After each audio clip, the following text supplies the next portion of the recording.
To me, actions should flow from what I care about. And that doesn't mean that I just care about myself, obviously. If I'm using reason properly and wisdom properly, I should decide which actions to take based on and in proportion to what I care about. And to me, the rule-based ethics is essentially taking actions based on what other people care about or have told you to care about. When you're driven by your own values and not having that social nudge, without having that social proof, you can pretty much justify anything that you want to do as long as it aligns with your idea of what your values are and what virtues you embody. Who defines whether or not the virtue is beneficial or not?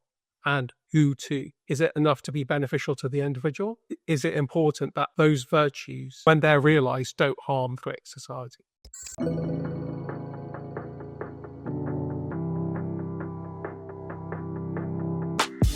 Welcome to the Mindform podcast, where we delve into the minds of some of the most interesting people on the planet, discuss psychology, philosophy, and personal growth, and share the wisdom we uncover with you. Join us as we explore the art of forming our minds. Here's your host, Frank Lawton. All right. Well, I have been taking a lot of notes as you guys have been talking, and I think the first time we had this conversation, or one of the first times, back, just in the comments section, I kind of played this role as well then, but I think it's timely because we seem to be floating around something here, which is sort of the is as opposed to the ought. In the ought space, you guys seem generally to agree on a few basic things. Well, firstly, you probably share just about the same virtues. Your idea for an ideal society is similar. You both agree that people's capacity to make moral decisions is complex, and we need ways to help people to grow into that. But on the is side, there's two questions, and I want to see how each of your positions address these. So one is, how do we foster and develop morality? Now, Mufakhrul, you're referring to the imperatives. People you can utilize these imperatives in that journey. Ryan, I think I'd be interested to hear something more specific about, if we're sort of doing away with rules and imperatives, how do we support people to develop and learn? My understanding of learning is sometimes you can kind of extrapolate the principles and the complexities from the rules, but maybe depending on how those rules are presented as well, can have an impact. It might not be the presentation of imperatives so much as the means by which those are presented, do this or you're bad, versus, hey, this is a tricky one. These are some useful, sort of heuristics we use. And then the other question is, how do we enforce morality? You guys have both brought up, discussed the sort of case of harm, right? Extreme cases, people who don't seem to give a damn anyway. People who, if the rules are there, they're not going to listen to them because they don't value the principles that the rules rest on anyway.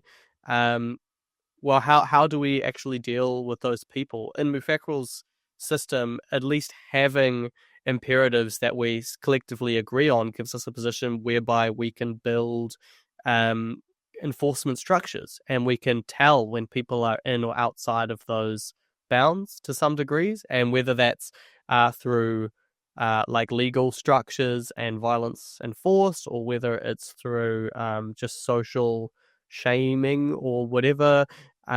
There's kind of something that we can use to catch people on their way out of that framework, and I think certainly that does work sometimes. It's valuable that we have some kind of enforcement structure to remove as many of those weak links or strengthen as many of those weak links as possible. So I suppose the unknown on this is more on Ryan's side, so I'll go to you, Ryan. How do we deal with those who are not interested in the same morality as everyone else, or who perhaps have done or are about to make decisions that are harming what most people value. How through your framework, how can we kind of pragmatically respond to that, and without sort of leaning into rules and imperatives, and then what's the means by which we can foster morality, moral wisdom? Yeah, a lot to go through here. So right. So I think it's an interesting idea that we need both sets of ethics, the more positive virtue based and the more negative. You can sort of think of it as like the floor and the ceiling, as you put it. You said they're foundational. And I think it's interesting that duty-based ethics would be a foundation that would prevent the worst things from happening to society. So that's an interesting idea for sure.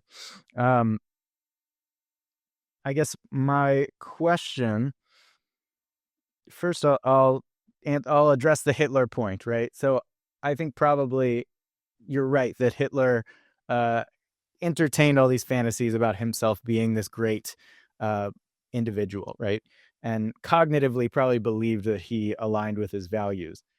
But I don't think what I call our self-appraisal system, right? I don't think our value intuitions are so easy to trick. And I think probably a big part of Hitler was not a happy person, didn't have fully high self-esteem, and may have been actualized in one particular way or set of traits, but probably faced negative consequences as a result of his brutal actions that violated what I think we can safely say he did value. I don't think we really have reason to think he was this psychopath sadist. I think he wanted, in many ways, to see the world thrive, and he ended up in some very distorted beliefs and directions as to how to produce that thriving, right? So certainly mistakes are possible, right? But my question is what good the safeguards are if they have this sort of impotence, if they aren't able to really cause anyone to care about things they don't already care about. At what point are these safeguards really just props that we're sort of putting up and pretending are actually doing something, but really only to the extent that anyone already cared about that are they actually compelling in any way? Now I want to get into Frank's questions on the is and the ought, and how we foster wisdom. To me, this is not all that complicated. It's mostly about one, helping people learn to introspect, which I think in our society is kind of a dying skill in many ways. Teaching people how to identify what they already value and admire in others. Just that alone, just that inquiry into what you care about is already a big step above a lot of the stumbling that people have to do throughout their lives because they don't ask those questions, right? Another is just teaching people about consequences, right? Teaching kids to think in terms of consequences, both short-term and long-term, both self-interested and other-interested, and both external and internal, right? So, punching that kid, right, may have been what you wanted to do at the time, but look what happened, right? For one thing, you got punished for it, right? That wasn't fun. So that kind of thing will happen. Two, you're an empathetic person, presumably, or you're at least developing this empathy. You probably, don't like to cause someone the kind of pain that you wouldn't want to feel yourself. Three, you're probably feeling pretty bad about yourself right now for punching the kid, right?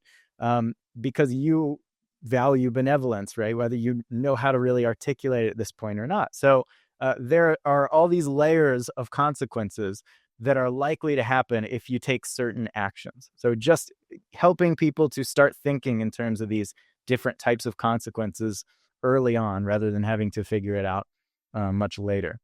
And lastly, in terms of enforcement structures, right? I think it's more of just an observable fact that the majority is sort of going to win out when it comes to human values, right? And so if you have a really distinctive set of values, let's say that you are some kind of alien and you truly value causing as much harm to others as possible. And that's genuinely feels like the most right, fulfilling possibility in your mind, right? Well, you're probably going to have a pretty bad time because the society made up of human beings who have these pretty universal pro-social values are going to set up enforcement structures that are going to prevent you from doing all this damage, right? And likely result in some pretty negative, again, consequences for you. So I don't think it necessarily has to be that different from how consequences are set up today, except that I would change it to be more centered around what produces the best outcome as opposed to what provides the punishment or justice that we feel is fair. So, if we all pretty much value people not getting murdered on the street, we have to put murderers away somewhere that they can't just get to everyone else. But then I would say we should focus more on then how to cultivate their own ability to identify and align with their values rather than just punish them and make sure they suffer as a result of what they did. And then the last little thing you mentioned, the sort of is and ought thing.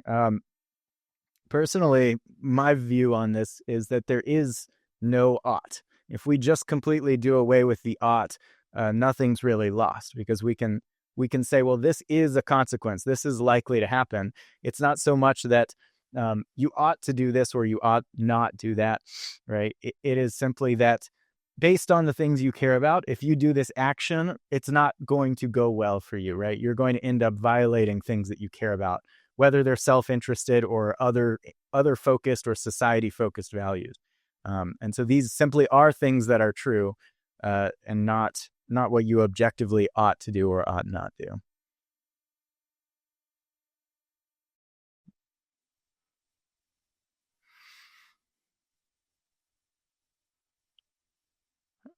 Yeah, I can't hear you either.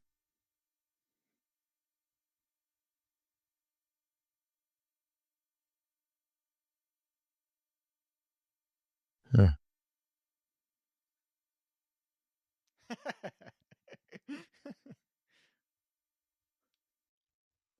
Is that better?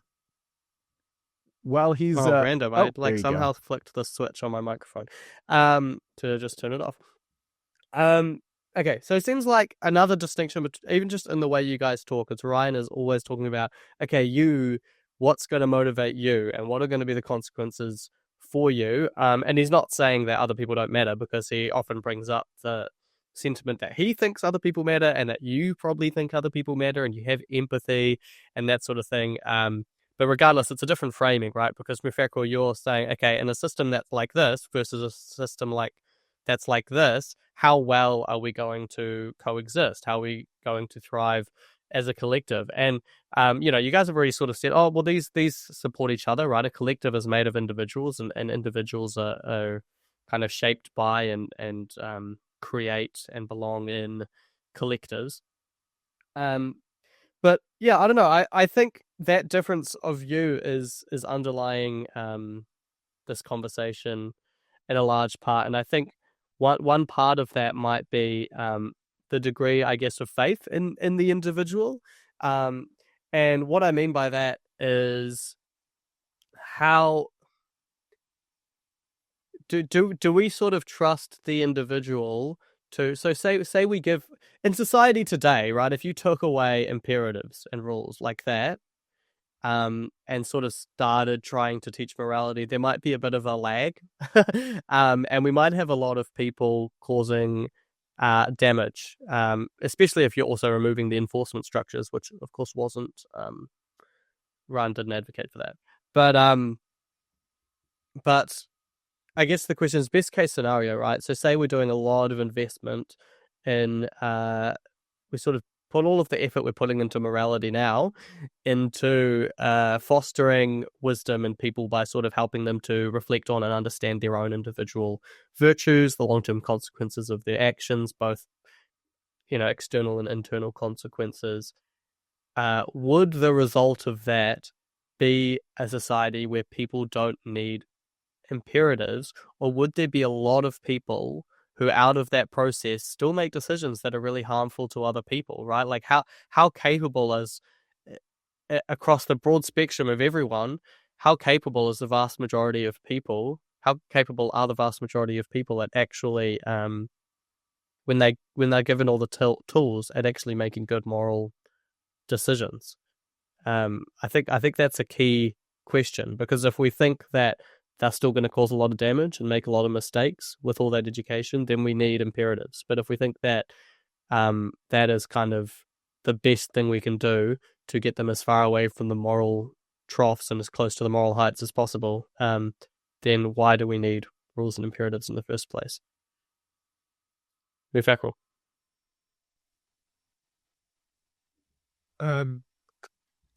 So I'm gonna, not for the first time on my form, I'm gonna invoke Star Trek. So for those not familiar with it, so in the future, society has progressed to the point where we're exploring the stars and beyond. It centers around, perhaps this is a bit of a cop out because it's obviously that it's centered around Kantian sort of like imperatives, but they have this thing called the Prime Directive, where members of Starfleet, who are the like Space Federation that humans are part of, don't interfere with cultures that haven't got to the point where they can explore space, right? And quite often you have a struggle between people wants to override that imperative for good reason, for benevolent reasons, and they do, and there's consequences for that. But you also have the flip side where people are trying to subvert that imperative to further their own agendas, and I find it really difficult to think of a future where there aren't any guiding principles, laws, imperatives that don't exist, because, like as you suggest, Frank, that I think inevitably, because humans, the very nature to be human is to have flaws. There will be people that will be able to justify rationally any kind of behavior. So, whether or not Hitler did this or not, that's questionable. Ryan makes good points. His upbringing, his experience of war, his anger at sort of like the political situation in Germany at the time, all informed his decision to lay out the narrative in his head that this is what the world looked like and this is what needs to be corrected. Right. But you also have like lesser known things where, like, for example, in the UK, Tony Blair at the time of the Iraq War and the whole weapons of mass destruction thing. Right. He's a bright guy. He's a lawyer. He knows how to reason. Right. He reasoned himself into a position where he took the UK on a war based on faulty evidence and off the back of that faulty logic. He to this day thinks that was a just war, when and lines up to his own set of values. He has to do that to protect his own sense of ego. If he doesn't do that, he has to acknowledge to himself that he is actually contradicting his own values. Very much, what Ryan talks about in terms of the self-appraisal process. If he doesn't do that, the downside is possibly catastrophic for him. But if he tried to implement those imperatives of, right, if I do this, would I be comfortable with this happening to me, right? Like foreign power intervening, invading my country based on faulty evidence. Would I be okay with that? Right. Or shaky evidence, because obviously at the time he thought that there was some credence to the evidence that there was some mass destruction in Iraq. But it would just put the brakes off the decision that was made a bit more, perhaps. And this is the thing in terms of like sometimes it's a bit counterintuitive, but the most moral people don't tend to be the people that are able to reason the most. People that are able to reason the most are the people that can reason themselves into any position. So you know, and protect themselves from the fact that they are doing active harm to other people. They'll reason their way out of that situation to make themselves the person wearing the white hat, to use a Western analogy. And they're not the person wearing the black hat; they're the person wearing the white hat for these reasons. Whereas, like on my duty-based morality, from my perspective, it's a bit more clear cut that they're being defensive. They're not acknowledging that they're contradicting their own values, because I have this lens of, well, most people think that if you unjustifiably kill someone, that you're not a very good person, or justifiably kill someone based on something that is beyond a level of proof that would be used in most modern judicial systems, for example. So I think the rules need to exist, not necessarily for normal people, but for people with the most power. And this goes back to what you were saying before, Frank. I've lost my train of thought there. But yeah, rules have to exist, not necessarily for want of a better word, plebs like you and I, but to keep the people in power, be that Stalin, Hitler, anyone responsible for any sort of genocide, to keep those people in check. Because those people who carried out those atrocities had good reason for doing them. Whereas in the duty-based system, they absolutely did not. I think a question that's worth asking is what is the cause, right? What leads people to moral depths of bad morals, I guess, ineffective, not actualizing their own virtues, causing harm according to other people's values? What leads people there, and what leads people to moral heights? Just a bit more on the good old conversational archetype of evil here, Hitler. He was not well, right? At the end of his life, the drugs were insane. He was very well understood by his doctor and those close to him to be very, very mentally unwell, shaky, defensive, numbing himself, etc., and really kind of losing touch with reality in some of the sort of decisions that he made towards the end of the war. And who knows what was going on there? Probably a lot of things, but one could say that could be a natural result of a lot of internal conflicts going on, where he's building up delusion to handle the guilt and shame that he feels, where he's got a deep sense of, he doesn't have the wisdom to handle it, but he's got a deep sense of sort of moral shame or sort of depression of some kind because he's not actualizing his own virtues. That, that mechanism is at work, and this is sort of, Ryan, this is a bit your virtue self-signaling theory framework, is that even when people don't have the wisdom, the understanding that acting according to their own values is what's good for them, the mechanism's still at play, right? And they're going to be unwell and maybe not know why. But I watched this musical a few years ago with me mum about Nelson Mandela. It was incredible. It's never going to play again. It was so sad. It was called Madiba. And my parents are South African, so it was... Anyway. And in it, there is this arc, and I think it's based on a true story. And there is this man who was involved in the Soweto shootings. I don't know if you guys know about that, but it was just one case of horrendous violence against the blacks in South Africa by the white police. And his daughter, culture's changing, the times are changing, and his daughter's entering a relationship with a black man, which at that time was kind of controversial and I think still maybe illegal in the apartheid context.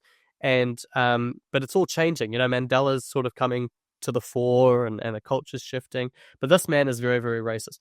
And he kind of is quite bitter and nasty and unpleasant towards people randomly, his daughter, this guy. And you look at what happened in his history. He accidentally shoots someone, or he shoots someone out of fear who's running at him at the Soweto shooting. And then his colleague, his fellow police officer, says, "Oh, what are you so upset about? He's just a black guy." Like, as in, he says, "Oh, his life doesn't really matter. He's worth less than us because of the color of his skin." And that was how, in that moment, this character, the father in the story, was able to kind of be like, "Oh, okay, cool. I'm not a horrible murderer person because it's just a black guy. Who cares?" So he kind of does. That's how he does sort of what you were referring to. He does a mental trick to actually get to a point where he can feel okay about himself. But here's the rub. Later on in the story, there's this forgiveness arc with him and his daughter and his daughter's partner, his black guy, and he kind of absolutely breaks down, and they forgive him for what he's done over the years. And there's this massive emotional release. I was just like bawling my eyes out in the audience, and it was a beautiful song and everything. But there's this, yeah, I'm such a crier. Anyway, there's this big emotional release, and the man sort of, he has this new life and hope and joy coming out of this process, because he's actually no longer in a place where he is living as someone who's not aligned to his own values. He did it. He did that and continued to be that and be quite unpleasant and stuff as his way of coping and trying to hide from the fact that he wasn't who he wanted to be. But through a social context of forgiveness and love, he was able to he was better off. He was better off, and everyone else was better off when he acknowledged his wrong and was able to redirect. And it was like this freedom for him. And it's kind of like that song Amazing Grace, of the slave ship owner who finds Jesus and that, and he's like, I'm free now. Like, I'm no longer in the shackles of like sin or whatever. And so there's kind of this idea that, you said, smarter, more reasoned people, perhaps they're just better at justifying stuff. But when I think of the depths of moral failing, what I imagine is people who don't recognize that, people who don't have the self-awareness to understand that acting against their own values, or they don't have the self-awareness to know their own values, or they don't have the self-awareness to understand the negative impacts of kind of bullshitting themselves. It's those people who go and do horrible, horrible things. It's people who choose to and are capable of bullshitting themselves because they don't know what they're really doing. And so that's sort of my understanding.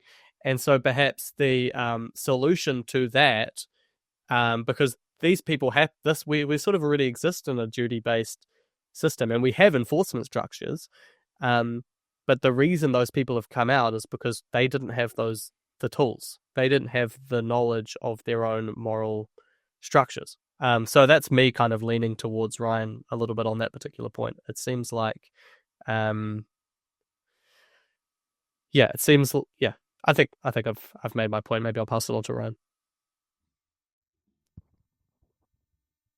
Yeah, I think we're on similar pages on that point. I think one of the questions I want to ask is, was our failing really that no one bothered to tell little Adolf the golden rule, right? Did Exactly. he really lack the imperatives? Because to me, it seems like the opposite. It seemed like he had the imperatives because everyone in this era has the imperatives, and here's the rules, right? What he lacked was the understanding. He had imperatives. He didn't have wisdom. To me, imperatives are impotent, and virtue theory provides coherent motivation for the same types of things that the imperatives simply state or demand. I don't think it comes down to faith in the individual, because ultimately we're trying to create the same effect either way. but one of them we're sort of just providing a principle, and the other one we're providing the ability to navigate autonomously through these ideas. I think we can help inform people, but we can't ever just tell them what to care about. Right? I think it raises a good question on the power of doctrine. Right? It's possible, for example, that we would create a better world just by really deeply instilling rules and creating stigma and shame around breaking them, to the point that people wouldn't, for example, if Hitler had been instilled with even more shame around the idea of committing any antisocial act, would that have sort of conditioned him into not later, becoming what he did? I don't know, but I just have no more faith that people will follow imperatives than that they'll act according to their own values. In fact, I have less faith in that because they lack an understanding of why they should do that. Virtue theory tells them why they should take these actions. I agree that morality and rationality are different, and that people are very capable of reasoning themselves into any position, right? And that's why I make a distinction between wisdom and rationality, right? Wisdom encompasses rationality in my understanding, but it also encompasses, Frank, as you said, an understanding of the internal world, the self-awareness of your own values and the consequences for acting in accordance or against them. I think very often the people who have failures of wisdom fail to understand their own internal world, so that even though they've created this structure of rationality that says this is the right decision, they really didn't have a deep degree of wisdom or high degree of wisdom. There are other types of bad actors that I think, maybe they don't lack the self-awareness, but they lack the self-control. All right. They know why it's not going to be good to do this thing, but they just have this irresistible urge to do it. And that's a certain subset of these people. But ultimately, yeah, I agree that, and that one's me. Yeah. yeah, fair enough. I doubt you're too much of a bad actor, Frank, but I think it's a good point on the dehumanization as well, Frank, in terms of the way we're capable of creating in-groups and out-groups in our minds and saying, this person doesn't count as a real human. But again, I think you're right. I think there are consequences, and we're not as capable of tricking ourselves on the deepest level as we like to think, and as we sort of weave these distorted beliefs around. Yeah, I'm definitely gonna let you go, Mufakhrul, especially at the start of Ryan talking there. I saw a lot of this. So yeah, go ahead, man. Oh yeah. I'm just like you. Like I might have misread me. Like I've done you a couple of times. The thing about duty-based morality for me is that it's not motiveless. It's not just an arbitrary rule. So the fundamental motivation behind duty-based morality is empathy, right? And that's reflected in the language used for the golden rule, the platinum rule, or the categorically imperatives that Kant formulated. Now, that might not have been his intention, his outline intention. It was based purely on reason. But there is no... Ryan's right. If it's something's person is just based on reason, it's motiveless, right? You can't reason your way into an action, right? There has to be a point where you make the decision, and usually as humans, there's some sort of emotion that's behind that decision, right? So I'm going to go back. If anyone's read the Pistachio Thread, hasn't read the Pistachio Thread, they should go and read it. I've got loads of ice cream in front of me. Rationally, there isn't a rational flavor I should choose. Any flavor that I choose will be based on an emotion, right? So, because objectively, ice cream's ice cream, right? It's pretty much all the same: sugary, dairy, frozen, right? So there has to be an element of emotion driving the rationality in order for there to be an action. And perhaps, this is being reductive. The megalomaniacs that have instigated genocide throughout human history, perhaps they just lacked that empathy. And Ryan mentioned that perhaps if little Hitler was taken aside, a bit more often and told, like, yeah, how do you think that person felt when you did that to them? Right. Perhaps that might have made a difference. It might have, because human behavior is based on the environment they find themselves in. It's nature and nurture, right? So there's some traits that are inherently ingrained to you at birth that bear no relation to what epigenetics says. It bears some relation to your environment, but your environment also has a big part to play in how you end up as a person. And the answer is that we don't know. Hitler could have gone another way if someone took him aside and said, yeah, those guys over there that historically we've scapegoated throughout history, perhaps they're not to blame, Perhaps they're not to blame. Perhaps it's something that we did. But unfortunately, Hitler found himself in a society that was very angry about the transgressions that were made at the end of the First World War that led to the conditions of hyperinflation, while people struggling to live day to day. It'll be very easy for someone in that position to have a grave sense of injustice, and instead of looking at their own actions or the actions of the British, right, in terms of formulating those treaties at the end of the First World War, they scapegoated, someone nearby that they could blame because they were there and historically have been there throughout history. So yeah, perhaps it would have made a difference. Perhaps having it's that thing. If you hear something often enough, and we know this from politics, modern politics, if you hear something often enough, it feels truer to you, even though it might not be.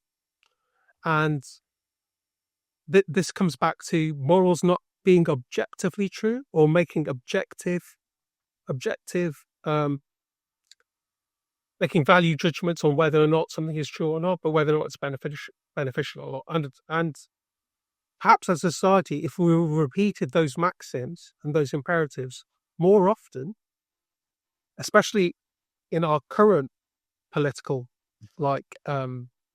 situation, it seems, in the world, perhaps the world would be a better pace. Because I'm not hearing, in my little bubble, I'm not hearing a lot of that when it comes to modern politics. Yeah, I think we both agree that there needs to be a sort of renewed level of action and direction of effort and energy toward fostering morality and educating people on morality. And maybe you guys have different ideas of how to go about that, but I think both matter. I think one thing that, I think Mufakhrul's imperatives serve a purpose in that, I don't know, let's imagine two extreme cases. I'm not saying either of you are arguing for this exactly, but just to sort of paint a binary here.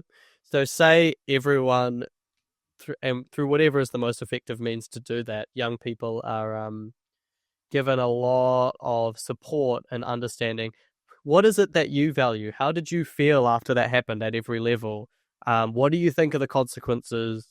What do you think the consequences will be of this action versus that action? Yada, yada, yada, right? And where was your sense of contentness or pride? What outcomes did you experience? And really giving people all the tools they need to understand what they value and understand how their own well-being and their own sense of achieving what they value is impacted by different actions. There's just that. And then on the other side, we have a world, and I think, Ryan, you said, we already sort of exist in that world, but I think Mufakhrul makes a good point that actually these sort of conversations aren't necessarily had in this way. We're not given intelligent, moral imperatives that are discussed with people and rooted in empathy as a way to converse with kids on the regular. And I think that the bringing up of empathy makes a really strong point. Like, Ryan, your moral structure almost seems more to be rooted in to refer to the last conversation I had with you. It's almost like serotonergic, right? It's almost kind of like where's my pride? How do I feel about myself? How do I feel about my life? How has this impacted the things that I want the world to be? Whereas Mufakhrul is like, how sensitive am I to the way my actions are impacting how other people feel, and how much am I being moved by other people's feelings? And maybe both of those are actually really, really important. I mean, I think empathy is an extremely important component of morality, and it's part of why we don't feel good when we do things that hurt other people. It's not just because it doesn't align to our values, but it's because some part of us, even like you said, Ryan, even if we've kind of built a mental thing that they don't matter, some part of us, when we see someone in despair in front of us, is like, oh, unless we're seriously damaged. And so, yeah, so, perhaps, so say we take that extreme with the Ryan case, and then we go to the other extreme with Mufakhrul, and it's like, okay, we're fostering more in children, asking the questions, how do you think other people feel about this? And sort of giving people guidelines around how to sort of act in such a way so that you're not hurting other people, not not leading other people to feel a way that kind of triggers your empathy in a negative way. I think both of those would be better than where we're at now, but I think maybe both are inadequate, because when you have the empathy and the imperatives, but you don't have sort of that self-awareness component of what is it that I value and what happens when I think that's one of the key ingredients that Ryan has explicitly brought up a number of times that I haven't heard brought up on your side, Mufakhrul, is like that sort of self-awareness of what is going on within me before I make these decisions and what is going on within me after I make these decisions. And I think without that, people can really do have an increased capacity to bullshit themselves. Even out of empathy. And then on the other side, I think the risks on the side of Ryan's approach would be people could potentially have all of this, but be disconnected from the empathy. And perhaps, maybe the wisdom approach could incorporate that, but I just hadn't heard you bring it up explicitly, like teaching young people, oh, how do you think they feel when this happens? How do you think other people feel? I think both of those are really essential ingredients to actual, not just that's what's morally good, but how do we morally function, right? Like, people who are morally functioning really well, they're sensitive to how other people feel, and they're really self-aware, and they understand the consequences of their action. But people who are missing either of those things to a large degree, I think, are much more likely to cause harm. I don't know who to direct that to. Go ahead, Ron.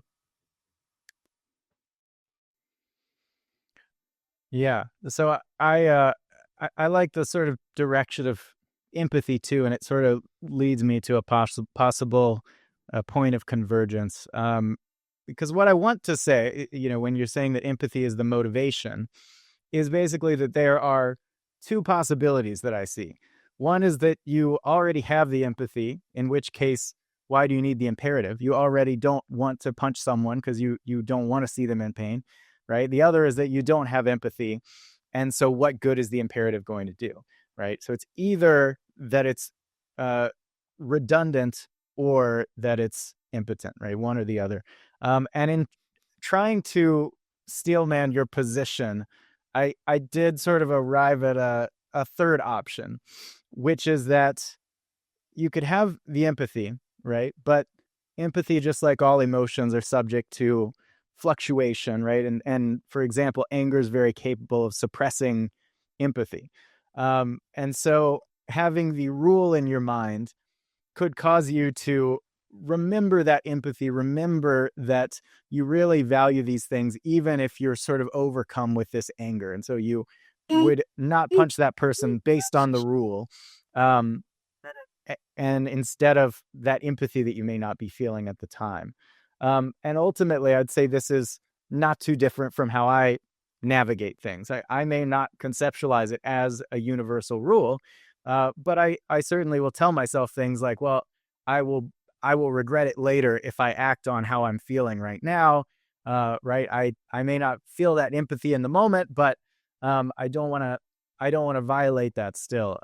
So ultimately, I do feel like yeah, maybe we're not so far apart in this. And ultimately, I think, Frank, you're absolutely right. We both very much seem to be advocating for the importance of greater education in this domain.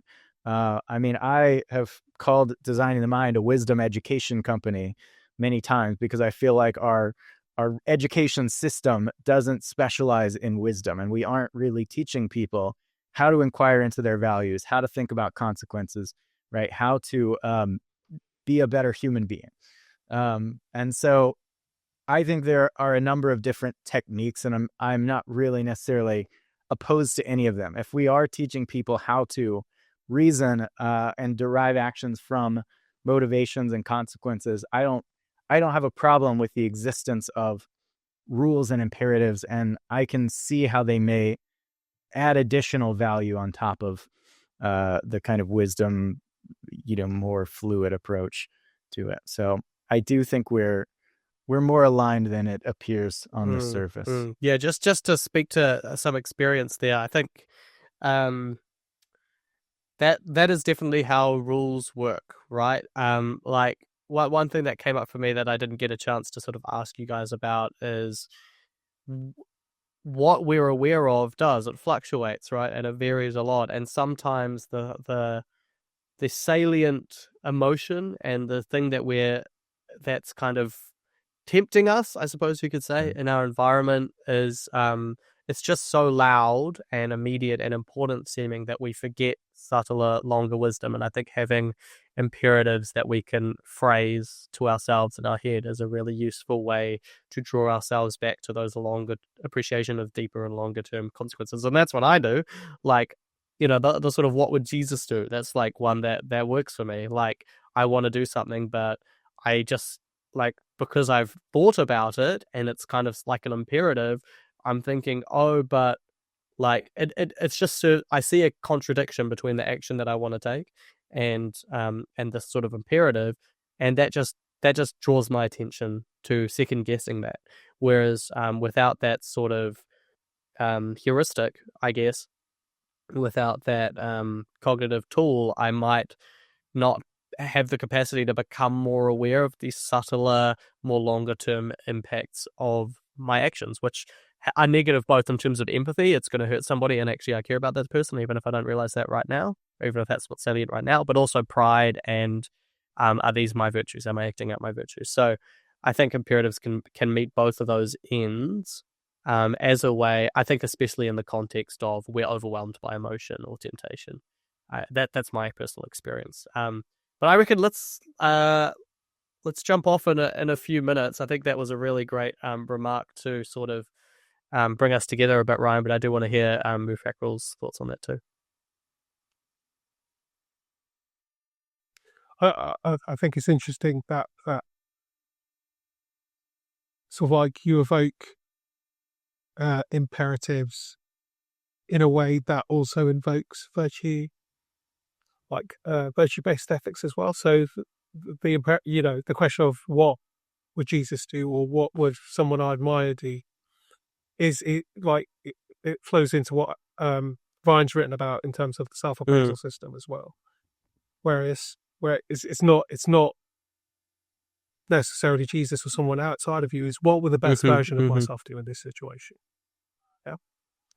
And that in itself kind of could be an imperative, right? That's a question that you're constantly going around asking yourself in any given situation that involves morality. What would the person that I want to be, what I respect the most, do in this situation? And it breaks you out of it. The way you're describing it, Frank, it's like a gateway to the more reason thinking that Ryan's advocating, right? So the imperative is, this is why I go back to like saying it was foundational. It's the beginning of the process, and kind of like aligns when I say, I'm not an absolutist on this. I'm not saying that you should rigidly follow rules. This feels like my own internal process in terms of this is the way I want Well to behave. And said. this is what I was trying to say earlier, Ryan, in terms of like my values inform my morality. In the same way that your values will inform your morality. And by saying that, I'm kind of evoking virtue-based ethics as well. So it's interesting. It's sort of like Kantian, like philosophy of ethics, kind of follows on from Aristotle. They're not totally sort of like discontinuous. Kant definitely follows on to Aristotle and sort of like fleshes up the ideas out of it. Reflecting his time where there's the Enlightenment, Industrial Revolution, appealing to reasoning, also being aware that some people might be trod upon. So I think it's a really good point, Frank. The language I've noticed that the language that I've used sometimes evokes virtue-based theory, virtue-based ethics, and sometimes the language that Ryan used evokes imperatives as well. So yeah, it's complex, and this again, it's like this is the type of thinking that doesn't happen on a regular basis out there in the wider interweb. So good Yay, we all points. agree. Group hug. We haven't heard from Ryan. It'll be good to hear Ryan sum up as well.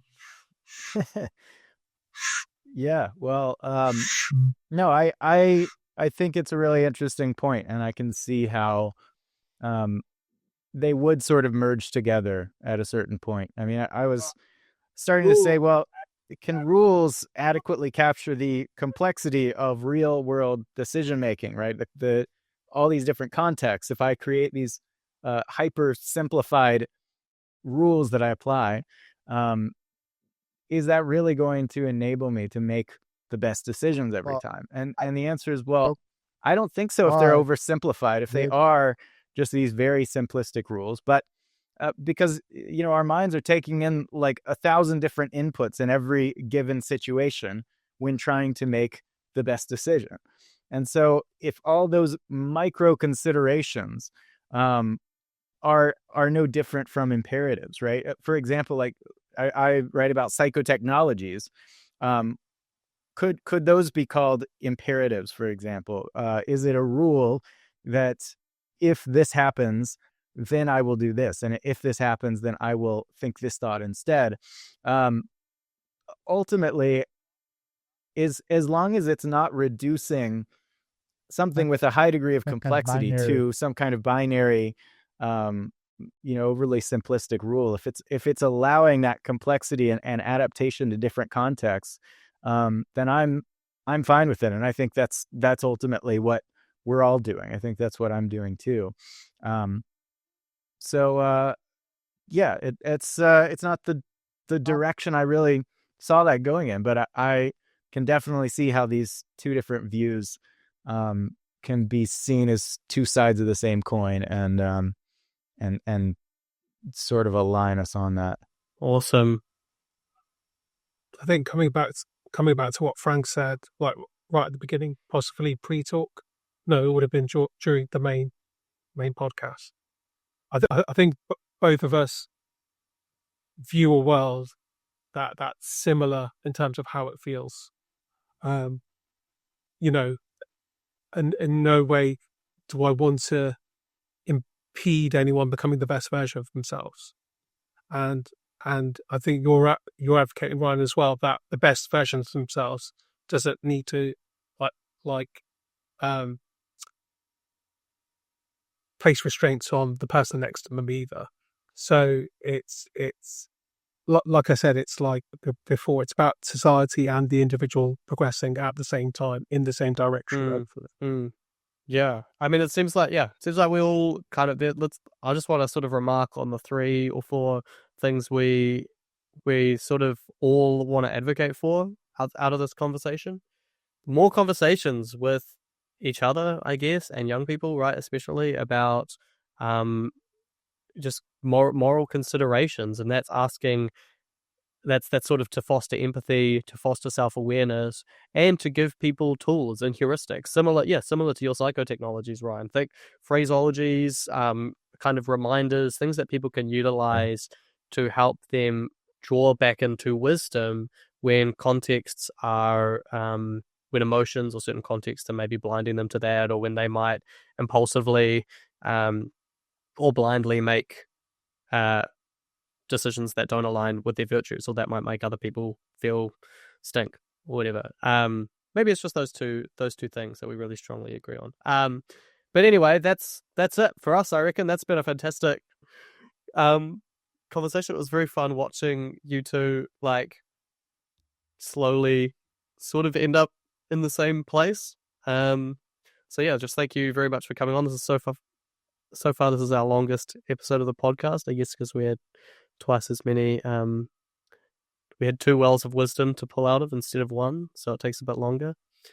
But yeah, thanks for coming on. Any sort of last closing remark either of you have before we jump off? Great. Well, thanks for having me. Yep. What's that, Ron? Saw it. Oh yeah, I was just gonna say I really enjoyed it. Thanks for making it happen, guys, and I hope to have Yeah, another we'll have one to do it soon. again. Yeah, I really enjoyed it as well. It's like any conversation that I think is worth having. My mind has been changed slightly. Well, I'm not going to minimize it. My mind has been changed. on a few Wow. things. So Mine too. That slightly there is the ego talking, trying to protect itself. So yeah, my mind has been changed on a few things. Awesome. So that's good. Awesome. Great. Well, if you have a Likewise. great night. Have a good one, Awesome. everyone. Cheers. Bye. Bye. Thanks for listening to the Mindform podcast. I'm Ryan A. Bush, founder and author of Designing the Mind and creator of Mindform. Mindform is an exclusive community and training platform for sculpting your psychological software. Members get access to a group of like-minded psychotechs, including all of our guests on this podcast, gamified growth tools, events and retreats, and a collection of transformative programs for mental health and self-mastery. You can learn more and apply to join at mindform.io/podcast. I hope to see you inside.